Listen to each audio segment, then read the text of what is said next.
What's up, YouTube? It's your friend, the Muffin Tamer. I just wanted to do a really quick tutorial and let people out there know that you can put a link straight to your socials that makes people click it, and when they click it, it automatically subscribes to your YouTube. Not automatically, they still have to click do you want to subscribe, but they don't have to seek out your subscribe button and click it. As soon as the page pops up, it just throws that in their face.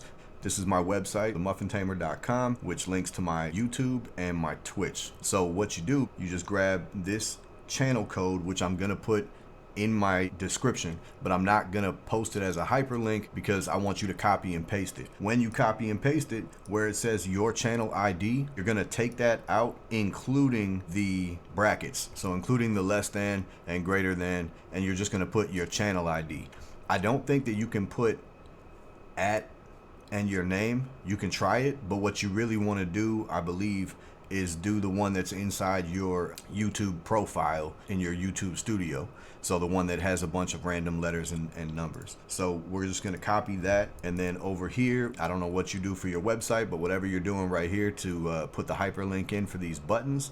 So now basically, if somebody was to come to the website and they clicked on follow on YouTube, this is what's going to happen. Pops it straight up and it says confirm channel subscription. Are you sure you want to subscribe to the Muffin Tamer Gaming? And of course, the answer is yes. So if this video helped you in any way, make sure you like and subscribe. Thank you everybody for tuning in. Have a great day.